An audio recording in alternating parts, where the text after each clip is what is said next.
End up out with that chapter, but I want to begin with Genesis 4. Now, we have here the unfolding story of the human race. We saw that story begin so auspiciously in the Garden of Eden, man being made by God with such care and forethought, and man placed in such a glorious environment, so well endowed in every respect.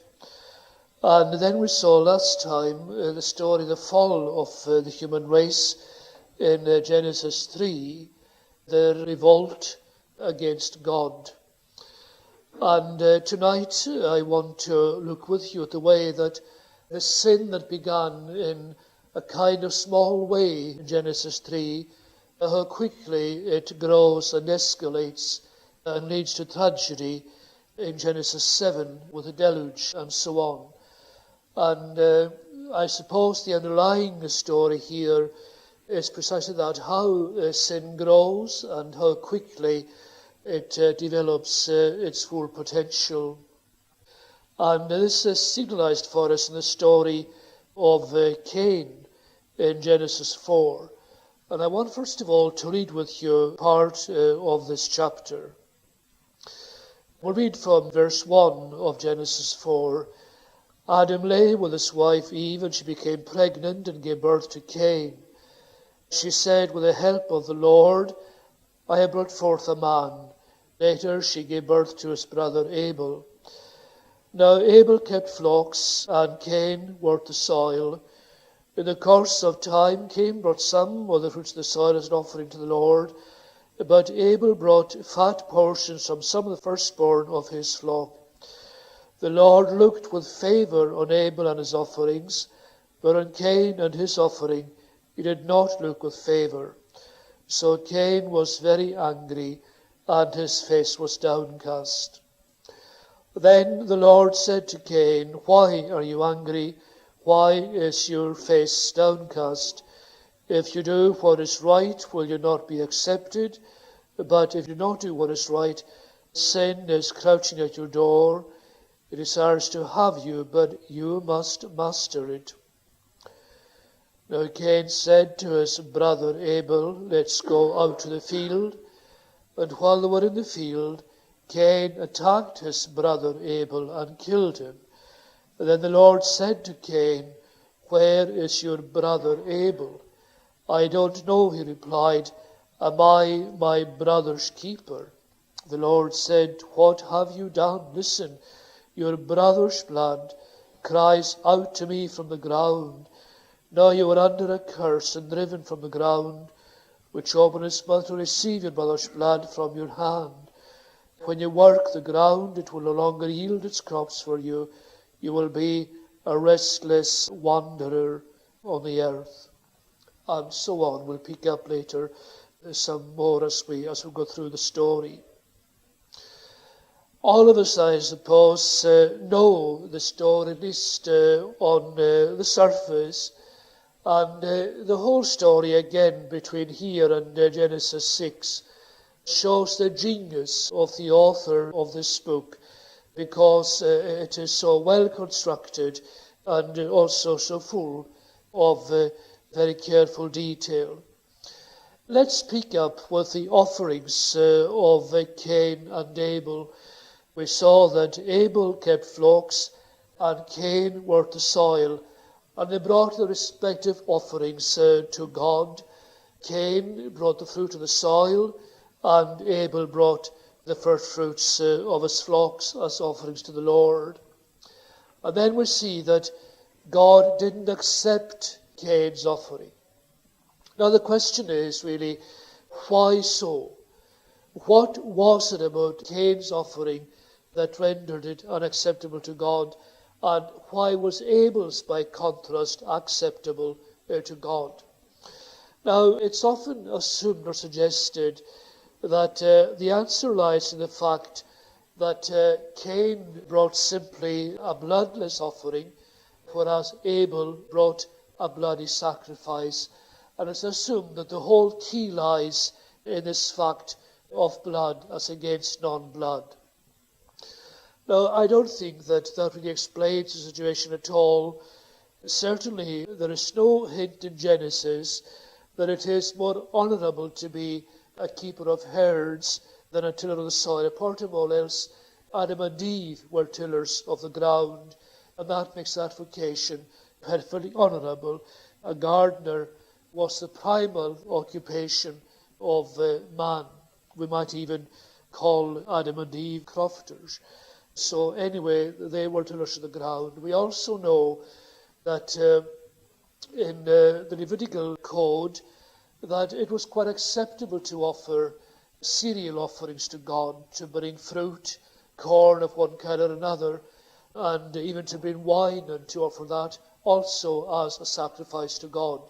So there is nothing in the nature of offering of mincha by itself which requires that it be a bloody sacrifice.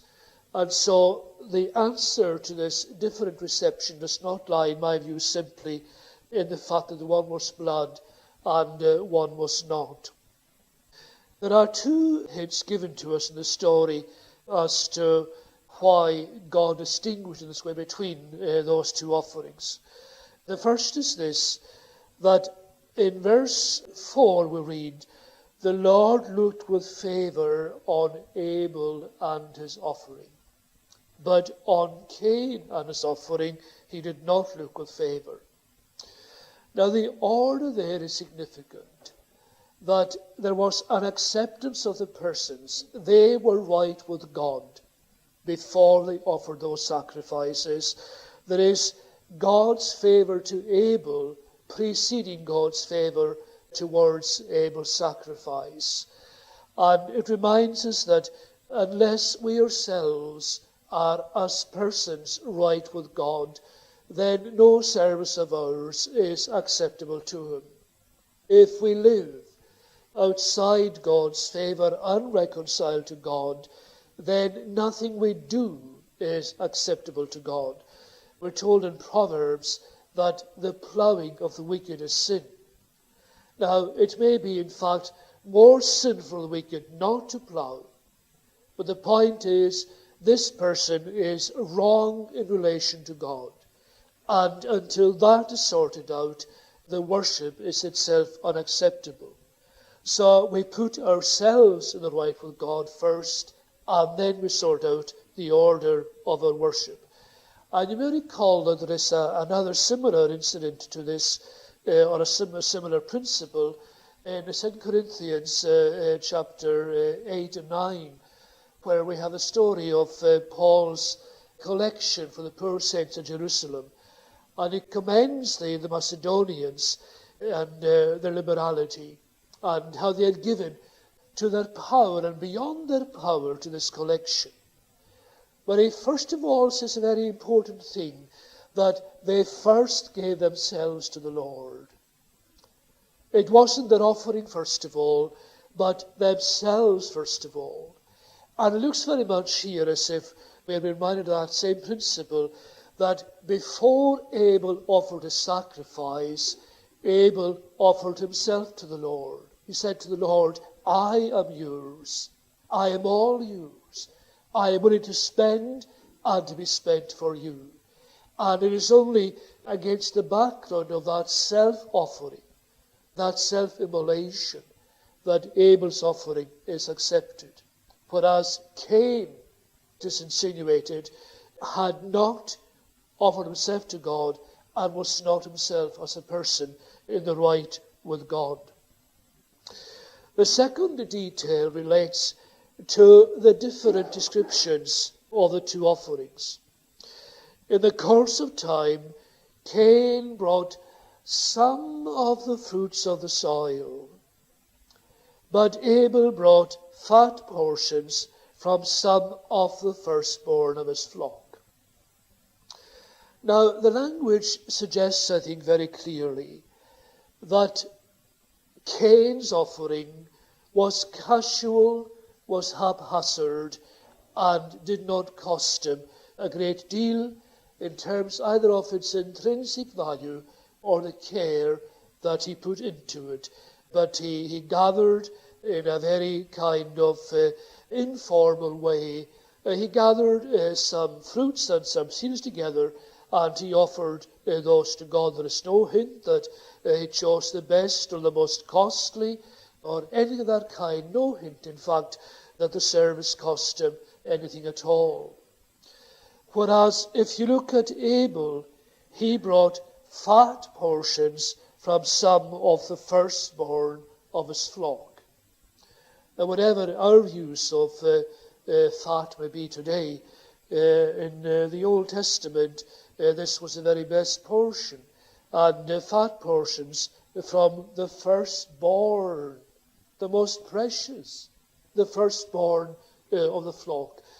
Under the Mosaic law, the firstborn was forfeit to the Lord. And it may be argued that the firstborn will be the strongest bearer of the genes and so on. But here anyway, the flock, the firstborn, this was Abel's capital. And considerable capital too. And yet he's coming with the best of the firstborn of his flock, and he's offering it to God. Not something that costs him nothing, but he first gave himself to the Lord, and then he gave to his power, and perhaps beyond his power. Maybe he could ill afford to sacrifice those very best lambs or calves or kids from his flock. But that's what he did. And that, I think, is why his offering was acceptable to God. First, he offered himself to God, and then offered the best that he had to God. And then we see Cain's reaction to God's displeasure. God made plain to Abel that his offering, his worship, wasn't acceptable. And how important that is, that so quickly sin has invaded the sphere of worship. And it is in his worship that Cain falls short. And by some process we don't know about, God made plain to Cain that his offering was unacceptable. And at that point, really, Cain is in a critical position, because everything now depends on how he handles this mistake, this sin that he has committed. Now, all is not lost by any means. There is still opportunity and space for Cain to put everything right between himself and God. And that's important for ourselves, a sin, perhaps a great sin. But the important point is not that sin, but how we deal with the sin, how we handle this fault in which God has found us. And Cain, tragically, completely mishandles the whole situation. First of all, his response to God's rebuke. He becomes angry with God. There is no humility, there is no admission of guilt, no confession. I have done wrong, Lord, please forgive my sin. But he is angry that God would not accept his offering. And we're told that his face fell. That is, he was surly and couldn't look God in the eye. He is so angry with God. And sometimes we, rather than go and confess our sin, we are angry that we are condemned or that we're exposed. This is Cain's first problem. In place of contrition, there is anger against God. And that's a perennial problem. How do we ourselves handle the sins that we ourselves commit? Are we angry with God for not allowing them, for finding fault with us? Is that how we react? That's what Cain did. So he was very angry. And the second thing is this, that not only is he angry with God, but he completely rejects the counsel that God gives him in this situation. Now, it's obvious that there was a very intimate communication between God and human beings at this point. And God is shown here as offering Abel what we would call today pastoral counsel in verse 6 of chapter 4. Why are you angry? And why is your face? Why can't you look me in the eye? God says to him. And then God says two things to him. Just do the right thing. You made a mistake the first time. You did it wrong the first time. Now do it right.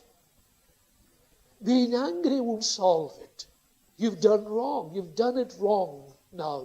But if you do right, you have an opportunity, he says, to come and offer me an appropriate and acceptable offering. So if you do what is right, will you not be accepted? What's the point of being angry? What's the point of going about with your eyes down towards the ground, being surly and morose and resentful? Do the right thing. You've done it wrong once. Now do it the right way. And he says again, you've got to master this sin. Sin is crouching, he says to Cain, at your door, waiting to pounce. That anger is there, like a demon waiting to pounce. And if you don't deal with that anger, then it will deal with you. It's waiting, it's crouching, waiting to pounce. You must deal with it, and you must master it. And how dramatically was that fulfilled in the sequel. Now, again, there are perennial principles. How do we deal with our mistakes? Do we simply become angry at our own limitations? Or do we, as we're told here, do we do the right way, the thing we have already done the wrong way? And when we know that there is a sin waiting to pounce, do we heed God's warning and master it? The Lord himself tells us in the Gospels that anger is homicide. If we hate our brother, there is murder in our hearts. We're murderers. And God here, it's only Genesis 4, a long way from Matthew chapter 5, thousands of years away, and yet God has here laid down that very, very same principle, hatred, waiting to pounce. And that's true of every single one of us. If there is hatred, if there is revenge, if there is lust, if there is covetousness in our hearts, it's that sin is there just waiting to pounce. And if it's not dealt with, it is going to grow and grow and grow to explosion point, and then suddenly it's going to erupt in something absolutely awful. And that's what happens, of course, in the case of Cain, from verse 8 downwards. And this, is where the writer's genius, even at the literary level, is put out so beautifully. Because the intriguing thing here is the repeated use of the word brother. You go back to Adam and Eve and all the happiness they had in the garden. Adam saw Eve and he was thrilled and he broke out into lyrical praise. This is bone of my bone and flesh of my flesh, this beauty and all the harmony that they had between them. And then there came the tempter who said, you do this and you'll be like gods. You'll be even happier than you've been so far. And so they took the fruit, and what do we find? We find this dreadful thing happening in their own family. It's an amazing thing. which was the first dysfunctional human family? The very first human family. It becomes dysfunctional at its point of origin. Human life, not only at the individual level, but at the family level, rendered so quickly dysfunctional by sin. And the gravity of it is that this is the murder of a brother. It is fratricide. It's murder within the family itself, as of course most murder is. But here, that point is put out so beautifully. Well, see what's happening here. See this growth of sin. First of all, there is this formal, cold worship of God. Then there is the anger in Cain's heart. And then there is the murder. It grows from a relatively small thing to this large thing. Well, see how it's put. Cain said to his brother Abel, let's go out to the field. Probably said it with a smile. And while they were in the fields, Cain attacked his brother Abel and killed him. Then the Lord said to Cain, where is your brother Abel? I don't know. Am I my brother's keeper? The Lord said, what have you done? Your brother's blood cries out to me from the ground. Brother, brother, brother, brother, rammed home so relentlessly. Now, of course, at one sense, all humans are brothers and sisters. But here there is a more intimate bond, and this is what has happened. Sin has come in here at this most intimate relationship. And the Lord Jehovah comes and says to Cain, where is your brother Abel? I don't know, replied, am I my brother's keeper? And we're now moved from murder to virtual blasphemy. Because this is a churlish, resentful, truculent answer given by this creature to his God. And it's almost saying to God, you'll never find the body. Am I my brother's keeper? I don't know where he is. And you'll never find out where he is. Am I my brother's keeper? And the Lord said, what have you done? Your brother's blood cries out to me from the ground. And here again the ground. Adam made from the dust of the ground. Adam appointed the keeper and guardian of the ground. Adam destined to return to the ground. And now the ground, as it were, itself giving hospitality to the shed blood of Abel, and this blood crying out to me from the ground. And it's crying out as a wrong, demanding to be put right. And in a way what happens here is that God or the Lord becomes the avenger of blood in respect of Abel. Your brother's blood cries out to me from the ground. Now, of course, that is its own very specific relevance and poignancy within the framework of the story. But it's true of all the blood that has ever been violently shed, whether that of one person by another, or that of vast multitudes in the Holocaust of Germany, or the killing fields of Cambodia. There is so much blood crying out to God from the ground. And as we stand tonight as parts of a civilization that is probably poised to shed more blood, we have to listen most carefully to this. These dreadful euphemisms that we use with regard to war, declarations of war and preemptive strikes and so on and so forth, and we forget that what we are proposing to do is to kill hundreds of thousands of people.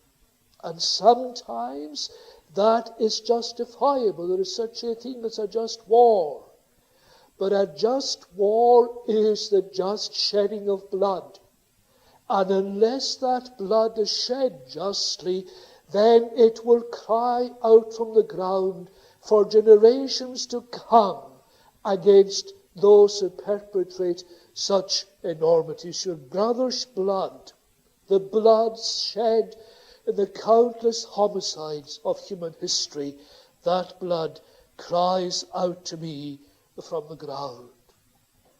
But notice that God does not impose on Cain a capital sentence. He does not say, you shed blood, now I will shed your blood. But he says to Cain, now you are under a curse. And that's very interesting, because when Adam and Eve rebelled against God, God did not say to them, you are under a curse. God did not curse Adam and Eve. God cursed the serpent. And God cursed the ground for Adam's sake. But God did not curse Adam and Eve. But here in the context of this sin committed by Cain, Cain becomes cursed. The first human being ever to be cursed by God. You are under a curse. And God says to him as well, you are driven from the ground which opened its mouth to receive your brother's blood from your hand. And again, the brilliance of this. The ground has given hospitality to your brother's blood, but it will give you no hospitality, and it will give you no cooperation. You are driven from the ground. Now that doesn't mean that he was driven from the face of the earth, but he was driven from the arable land that he had been previously cultivating. Or else God modified that arable land to make it unyielding and unproductive. And God says to him, you will work the ground, and you will toil and till in the sweat of your face. You will do all of that. But it will no longer yield its crops for you. Now, this is not a general curse on human labor. This is a specific curse on Cain, the homicide and the murderer. The environment, the ground that soaked up the blood of his victim, that ground is now going to be unyielding and uncooperative. Furthermore, God says to him, you'll be a restless wanderer on the earth. You will never have peace. Partly because you will stay for a while on this ground and you will work it, and it won't yield anything to you. And so you're up sticks, you'll go to this other ground and work it, and it won't yield anything to you. And partly because of the disquiet and dispeace and terror in your own heart. But you're going to be, he said, a restless wanderer on the earth. And at some levels now, you start feeling sorry for poor Cain. Cain said to Yahweh, to the Lord, my punishment is more than I can bear. And see again how brilliant that is. He doesn't say, Lord, my sin is worse than I can say. But he says, my punishment is more than I can bear. He is feeling sorry for himself. There's no remorse for the sin, but there is very great regret that he's exposed himself to the condign punishment of God. And so he says, my punishment is more than I can bear. And he says to God, today you are driving me from the land, and I will be hidden from your presence. I'll be a restless wanderer on the earth, and whoever finds me will kill me. And there are 3 points here which I'll just itemize and not say very much about them. He is going to be hidden from God's presence. Now, it wasn't really from the context that Cain was all that enamored of God's presence.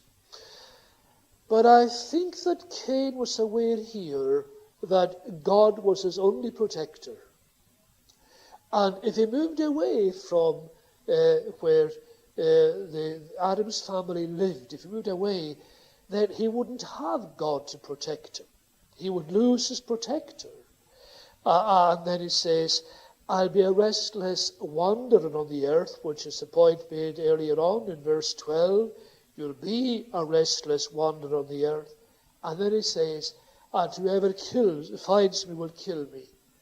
Because it's as if already the instinct of the human race was to take vengeance on those guilty of homicide. And so here is Cain in this terrible state now of mental torment.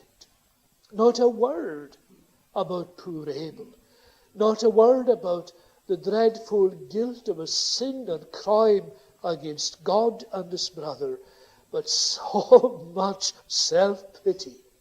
I won't have a protector, Lord, he says, and I'm going to be a restless wanderer on the earth, and whoever finds me will kill me. And then the Lord special measures to ensure that nobody would in fact would avenge the death of Abel by killing Cain.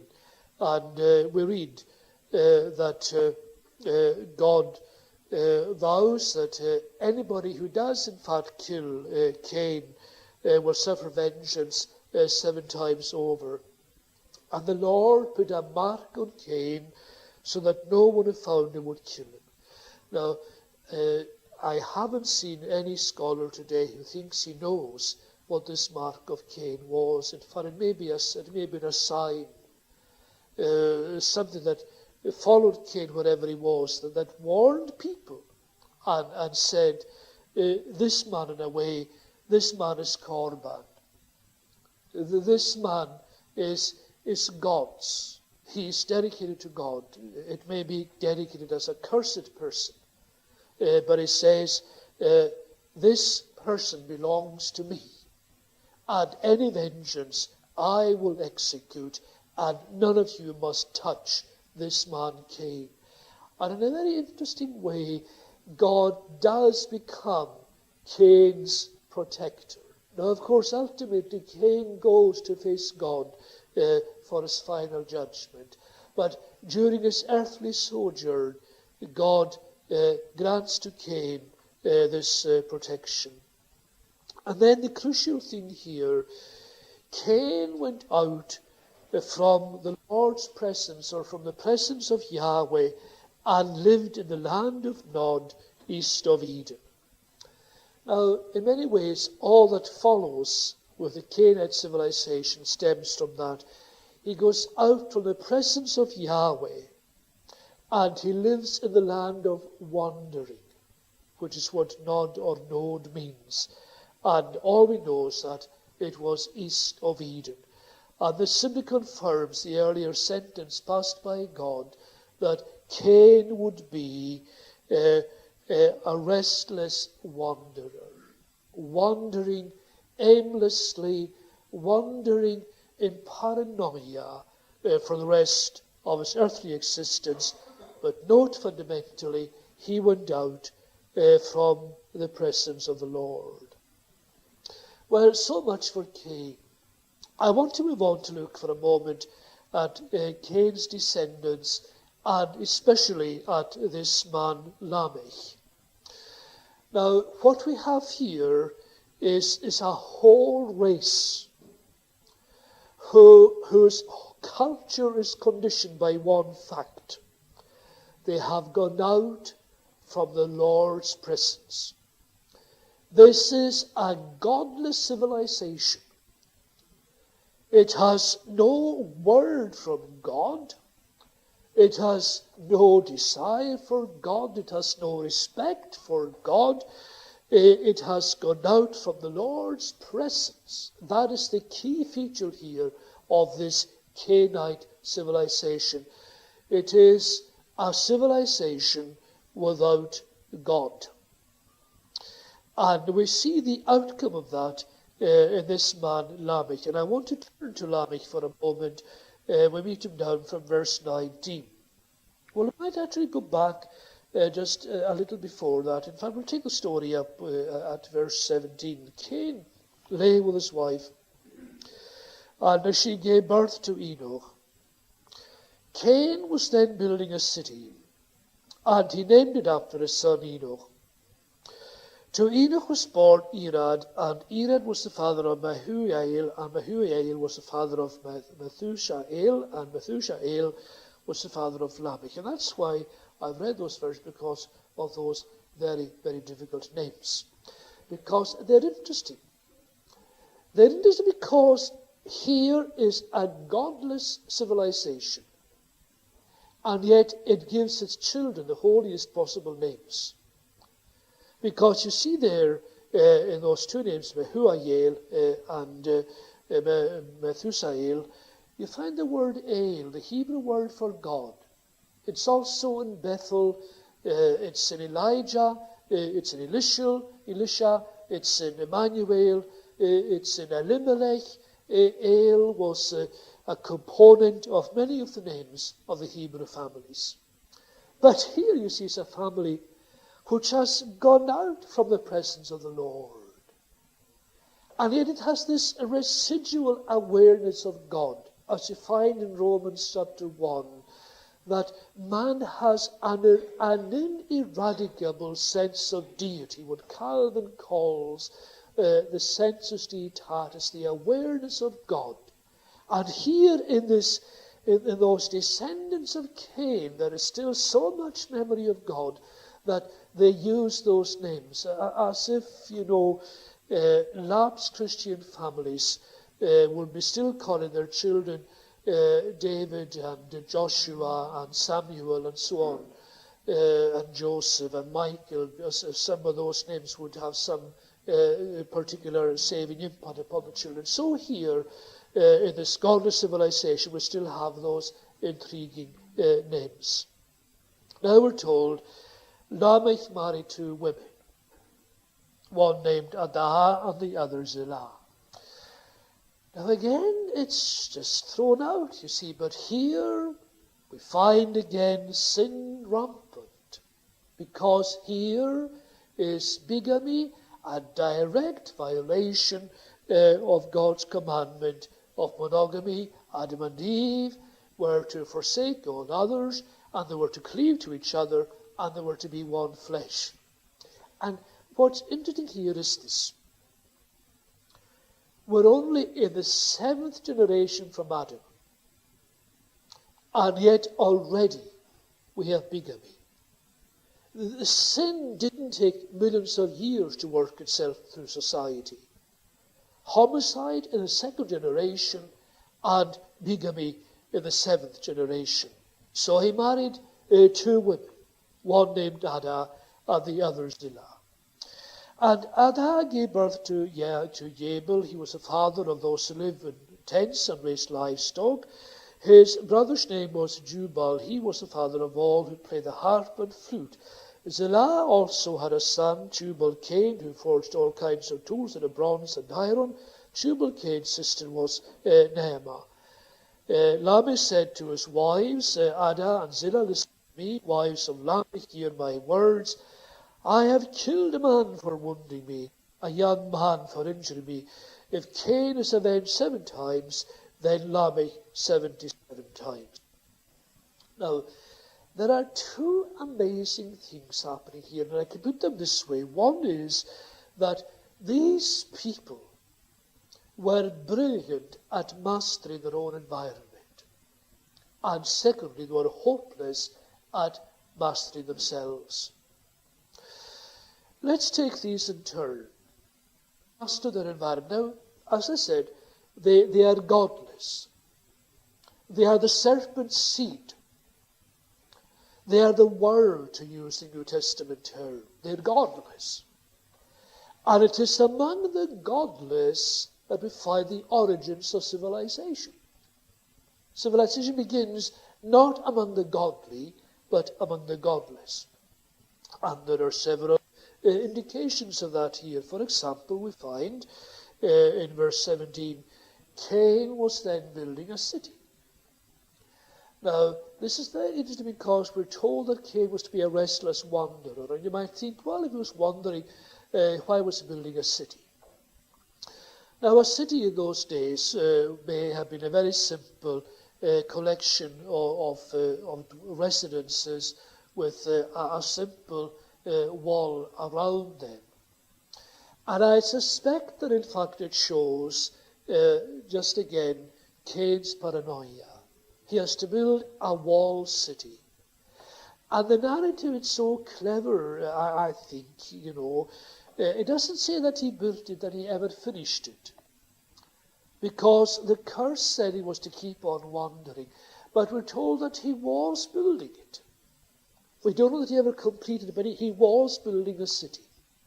And so the first city builders, the first urban dwellers, are those godless Cain and his seed. And then we see, with regard to verses 19 downwards, those children of Lamech, Jabal and so on, we see the civilizations and the advances that they made. Jabal was the father of those who live in tents and raise livestock. Now, it's interesting to ponder what are the great moments in history. I think that we would probably think of some battle. We're so conditioned by a history of that kind. Far more important was the man who invented the first wheel or the first human to swim. But here we have the first person to invent a tent, a mobile residence, and to become a nomad, looking after his flocks as they go from place to place for pasture. The mobility of the pastoral and nomadic lifestyle. And you see, this man didn't simply have a cow or a sheep or a goat, but this man had herds. They raised herds. So already here we have agriculture at a fairly organized level.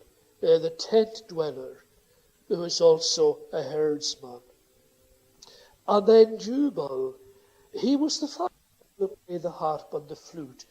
I think that from what I gather, he braised that the translation here is too precise, and that it is saying to us simply that he was the father of all those play strings and wind instruments, without being too precise to what those instruments actually were. But it was here that music was invented, whether the harp or the lyre or the zimmer or whatever else it was, they were playing the harp, and they were also playing the flute, and it was the ungodly who invented music. Now, Calvin's comment on this is interesting, that music is only for pleasure, and yet still not to be despised. And we know that it is so easily abused in many ways, and it's abused today in many directions, not least in terms of exploitation of our youth. But here is one of God's greatest gifts to man, because David too would play the harp, and God would give us the sons of Korah to play the instruments in the temple and to sing the psalms. But from what the narrative says, the first musicians were those who had gone out from the presence of the Lord. And then Zillah also had a son, Tubal-Cain, and some people argue that this was Tubal the smith.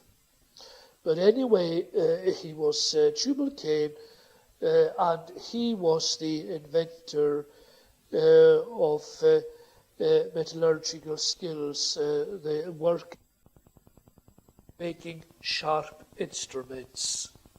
And again, this is an invention of the godless society. So at the moment there is no discussion at all about how the godly were behaving, those who were still in the presence of the Lord. But those who were Cain's descendants, they're beginning to lay the foundations of agriculture, and the foundations of music, and the foundations of manufacture. All these begin among the godless. Now, I think again, if you have the time and the means, it's worth your while to read John Calvin's commentary on this whole section of Genesis chapter 4, because Calvin notes how all these gifts and all these skills were first of all developed among the godly, the ungodly I should say, and how this reflects God's common grace. That although they'd gone out from God's presence, yet they still enjoyed so much of God's blessing. They had herds, and they had a city, and they had music, and they had those metal utensils and tools and so on, those implements. They had all of these comforts and all these blessings and all this creativity because of the common grace of God. And it is an interesting fact to ponder the way that principle has operated right down through history, and how much civilization has been advanced not by the godly but by the godless. For example, you think of Egypt and the astonishing triumphs of its engineers with regard to the pyramids and the Sphinx and so on. How were they able to create these things? Not only the problem of moving these tremendous blocks of stone, but the precision, the mathematical precision of their construction among the Egyptians. You look, I should put it perhaps this way, that compared to the achievements of Israel in the area of civilization, the achievements of the non-Israel community, of the non-people of God, have been so much more significant. The Egyptians. Take the Greeks with their philosophy and their sculptures and their literature, their drama, their Homeranic poetry, and Aeschylus and Euripides with their great dramas. Not the Jews, but those godless people who'd gone out from God's presence, yet among them the arts flourish. The Romans, the great engineers, and the great founders of law, jurisprudence, and modern politics, again not among the Jews, but among the Romans. Come down to the Moorish civilization of the Middle Ages, those Muslims who came into Western Europe, into Spain, and so on. Brilliant mathematicians, in so many ways still unsurpassed today. The achievements of Soviet Russia in terms of space travel. Or think of our own civilization. We have turned our back on God. We would all agree with that. We have become a secular society. And yet, such astonishing achievements. We are living in an age of unprecedented scientific advance and beneficial advance in the area of physics, of microbiology, advances on an astonishing scale and so beneficial to us in terms of our comfort. Faces have given us our televisions, our telephones, our computers, our videos, our DVDs and so on, our CDs. All these things have made life so much more convenient and so comfortable for us. And if we look at genetics and all of that, the potential that has for medicine, we made such tremendous advances, and yet we are without God. And that pattern established here, the common grace of God, with the result that the arts and the crafts and literature and science and jurisprudence and politics and poetry have flourished among the godless rather than among the godly. Now, the reason for that may be at one level psychologically, that the godless live for this world and for this age, and therefore work very hard to make themselves more comfortable because their whole hope is in this life. But it also reflects the continuing goodness of God even towards those who have turned their backs on him. And just as we owe to these sons of Lamech, we owe to them agriculture, music, and manufacture, so today we owe so much to the skill and diligence and dedication and the astonishing gifts of people who are utterly godless. And that pattern is, as I say, established here. But then, however brilliant at controlling their environment, so hopeless when it comes to self-mastery. And that's why we turn to Lamech here again at verse 23. Lamech said to his wives, and he had two of them, and I don't think they were accustomed to interrupting or to answering him back. And so he tells them, he speaks to them in the terms of what follows from verse 23. Now, Lamech, as we saw, he had violated God's law and become a bigamist. But what we have here is probably the first poem ever written. And it is known by scholars as Lamech's sword song, because that's what it is. It is a war song. It is Lamech's war song. And I think again that at a purely literary level, it is quite brilliant in its context. Part of the reason for that is this, that it follows on so directly from the achievements of Tubal-Cain, who forged all kinds of tools out of bronze and iron. And of course, I avoided saying that what they made out of those tools, out of those metals, were not so much tools as weapons. And it's as if here we have Lamech saying to his wives as they cowered in terror before him, he realized the significance of his son's invention. A sharp metal instrument, perhaps a sword. And he said, Ada and Zillah, listen to me. See what I can do with what my son has invented. He can work in bronze and work in iron. And see what he can do with these weapons, with this sword that I made thanks to my son's prowess as a smelter of iron and a forger of iron. What I can do with these. And he said, listen to me. Wives of Lamech, hear my words.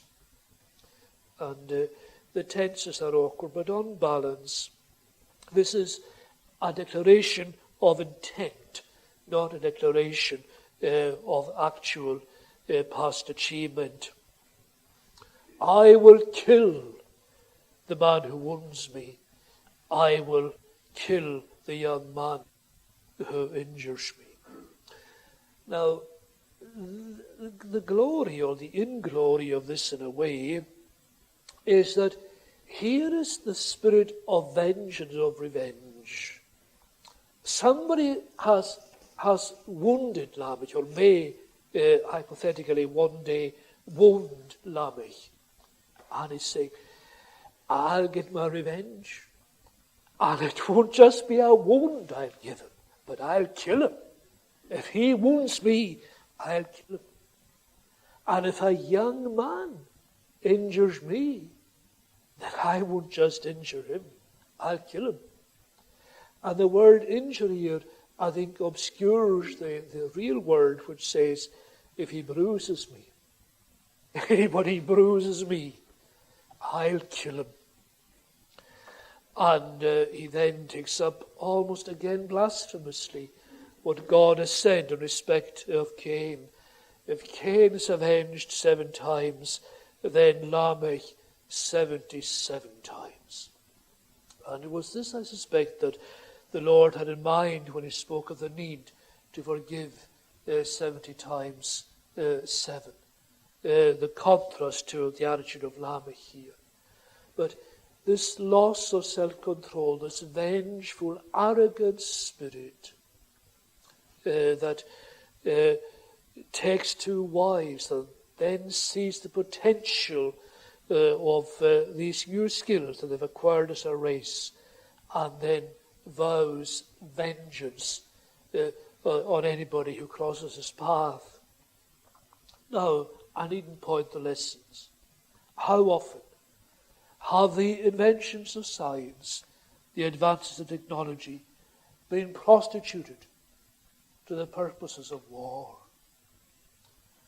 Every advance in history, from the wheel to the airplane, the submarine, the computer, every one has found almost instantly a military application. And that is just what Lamech is doing here. They've discovered how to forge bronze and iron, and immediately it's going to be put to this dreadful use. And there is here too underlying it this other theme. Honor, my honor. Anybody who insults me, anybody who insults the American people, anybody who insults the British people or the Argentinian people, anybody who insults us is going to pay a bitter, bitter price. And how often has the code of honor, my honor, has that code led to bloodshed and to tragedy? And I suppose in some ways, as we reflect on this, the most sombering thing is that nothing has changed. We so quickly plummeted to the levels of a Cain and a Lamech thousands of years ago, and we are still resolving conflicts exactly as they were in the days of Lamech.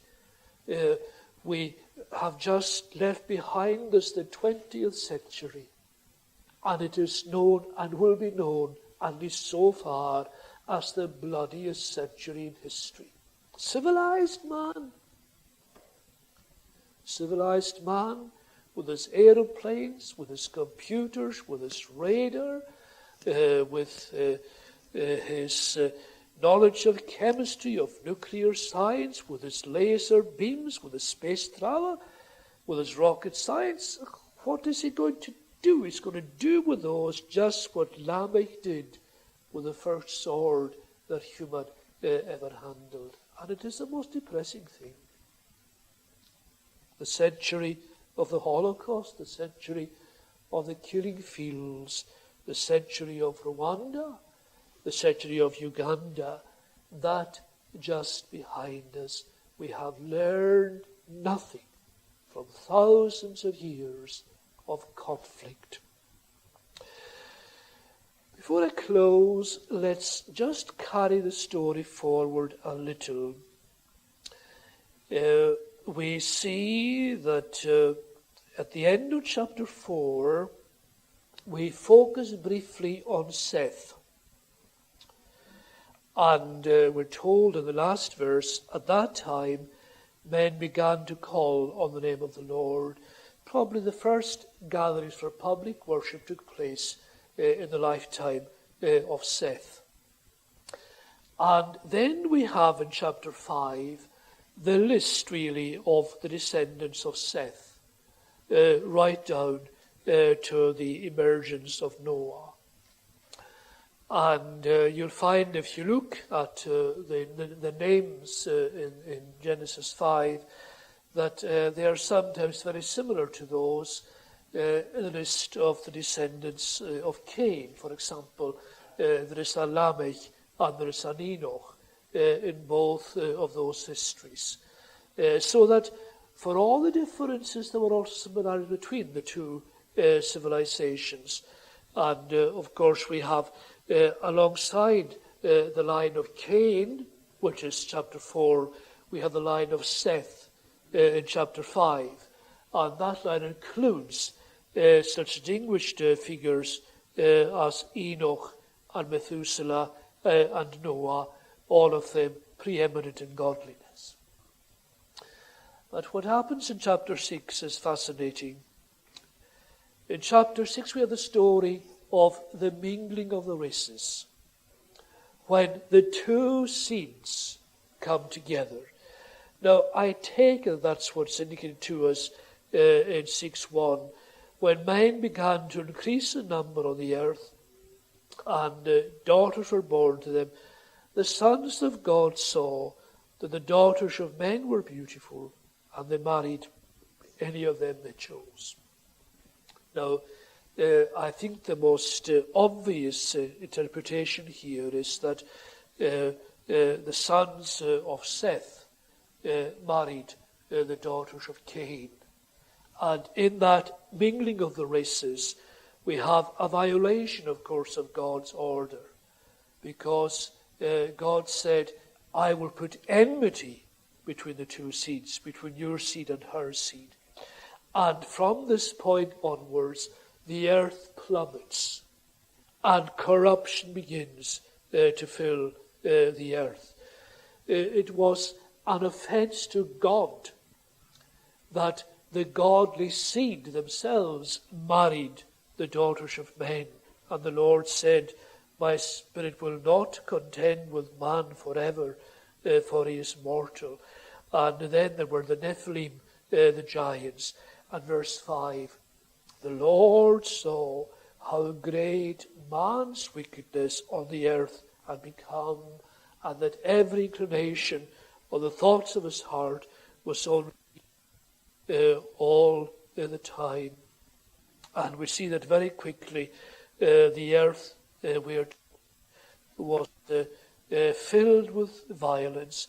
In Genesis 6:12, God saw how corrupt the earth had become, for all the people on earth had corrupted their ways. And before that, the earth was corrupt in God's sight and was full of violence. There it was, just ripe for the judgment of the flood. Now, I put it to you that considered simply as narrative, this whole story is just absolutely terrific. It is put together with such skill and with such brilliance. But I'll leave it there. The races now mingle, the sons of Seth, marrying the daughters of Cain. All the thoughts of the imaginations of their hearts, only evil continually. The earth corrupt and the earth filled with violence. And as I said, not much has changed since. Well, perhaps if you have a few simple questions, we might be able to try to respond to them.